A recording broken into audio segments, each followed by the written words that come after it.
एक मुद्दा है जो बहुत ज़्यादा नॉर्थ एंड साउथ के बीच जी जो डिवाइड क्रिएट किया जा रहा है, जी या फिर सिर्फ कुछ लोगों को लग रहा है कि क्रिएट किया जा रहा है, क्योंकि कर्नाटक के एक बड़े मंत्री ने बोला कि साउथ के स्टेट अपने लिए अलग कंट्री की डिमांड कर सकते हैं। राइट फिर किसी ने कहा कि हम ज़्यादा टैक्स भरते हैं तो राइट हमको ज़्यादा मिलना चाहिए। राइट फिर कोई कहता है कि फिर आर्यन वर्सेस द्रविडियंस का जो डिबेट आता है वो आता है। राइट राइट फिर कोई एक नेता कहता है कि भारत नहीं बल्कि यूनियन ऑफ स्टेट है। तो ये सारी जो चीज़ें निकल कर आती हैं, ये सिर्फ एक कोइंसिडेंस है या इसके पीछे कोई कोई स्ट्रैटेजी है? ये सोची समझी स्ट्रैटेजी है, बट जो इन मुद्दों को उछालते हैं पब्लिक प्रोफाइल में, ये जानबूझ के कर रहे हैं क्योंकि इसके पीछे एक सोची समझी मंशा है। But I will hold the government responsible, specially people at the centre, कि आप एक तरफ कहते हैं कि हम we are not a soft state any more. So it's not enough if you are not a soft state with respect to external challenges, क्योंकि external challenges आपको आंखों के सामने दिख जाते हैं। घर के अंदर जो बैठे हैं, इनके खिलाफ आप एक्शन लेते क्यों नहीं हैं? इनके ऊपर सेडिशन क्यों नहीं लगता है? क्योंकि अगर ये भारत की अखंडता पे प्रश्न चिन्ह लगा रहे हैं तो अब कर क्या रहे हैं? Surely we can't be what I call a Kela republic, a banana republic. We have to take action. If a minister says this after having taken oath on the constitution to protect the integrity of the country, he should be taken to task. The entire weight of the Indian state machinery should fall on him like a ton of bricks. Why don't you do it? क्योंकि आपको लगता है जब आप करेंगे कोई कहेगा ये पॉलिटिकल वेंडेटा। ये पॉलिटिकल वेंडेटा नहीं है। This is to protect the integrity of Bharat. लड़ मर के हमें एक भारत मिला है after hundreds of years, and somebody says this for political benefit. What nonsense is it? Second, I have lived across Bharat, दक्षिण, पूर्व और उत्तर। I genuinely don't feel out of place anywhere at all whatsoever. दक्षिण भारतीय होने के नाते मैंने आज तक यहाँ पे कोई डिस्क्रिमिनेशन फेस नहीं किया है। So let me be also honest here.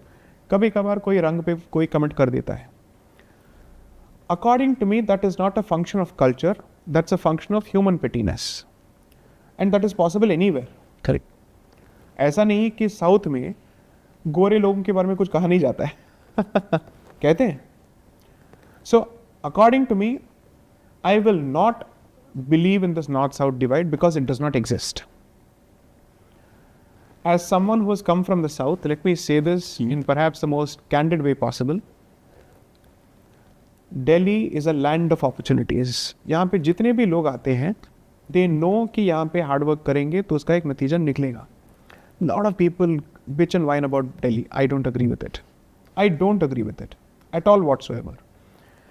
जो आपको अपॉर्चुनिटीज दे रहा है और आप जानते हैं कि आप आ रहे हैं अपॉर्चुनिटीज के लिए, find a way to make this a better place if you really want to. Yeah. I don't think people should think of themselves as refugees in Delhi. There is a decent chance कि आपका घर कहीं और हो, तो क्या हुआ? This is your adopted mother city at this point. This is your karma bhumi, for God's sakes. Correct. So I have not felt out of place whatsoever. Even if there have been stray incidents where somebody has said something particularly petty, I will not use that to judge the rest of the population because I have benefited from the kindness of a lot of people here. Perhaps ये आपके दर्शकों को बताना ज़रूरी है that especially in the north, अगर आप दक्षिण से होते हैं, for some reason आप पे भरोसा ज़्यादा होता है। I don't know what it says about members of the north and what they think of themselves or what they think of people from the south. But I've benefited from that perception at the very least. ये सत्य है या नहीं है ये अलग बात है, but at the very least उस perception से I have benefited from it. ये बातें दक्षिण के लोगों को पता है। ऐसा नहीं है कि उनको नहीं पता है। एटलीस्ट लास्ट 15-20 सालों में वहाँ से जितने भी पढ़े लिखे लोग हैं, they've gone to Maharashtra and worked. एक टाइम हुआ करता था जब मैक्सिमम ये तमिलनाडु से आंध्रा जाते थे या फिर आंध्रा से कर्नाटका जाते थे, बस घूम फिर के नीचे हुआ करता था। But thanks to a lot of unfortunate political episodes also, दक्षिण से बहुत सारे लोग मुंबई गए थे, फिर दिल्ली आए थे। For instance my community which is the Tamil Brahmin community, हमें तमिलनाडु छोड़ना पड़ा because of the Dravidianist movement.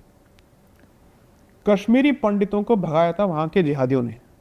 हमें भगाया था ड्रेविडियनिस्ट्स ने। वहाँ पे AK-47 का इस्तेमाल हुआ, यहाँ पे कलम का इस्तेमाल हुआ, सिनेमा का इस्तेमाल हुआ, ड्रामा का इस्तेमाल हुआ, स्ट्रीट प्लेस का इस्तेमाल हुआ, every trick in the book known to the communist उसका इस्तेमाल हुआ। ज़्यादा डेंजरस क्या है? कलम एनी डे, बिकॉज कलाश्निकोव आपको दिख जाता है। कलम जो जहर फैलाता है वो सॉफ्ट होता है, साइलेंट होता है, सबटेरेनियन होता है, एंड आपको समझ में भी नहीं आता है कि आप जो कंज्यूम कर रहे हैं ये विष है या अमृत है। थोड़ा थोड़ा करके आपको चटाया जाता है, एक स्टेज के बाद समझ में आ जाता है कि आपके अंदर रक्त नहीं है, जहर बह रहा है।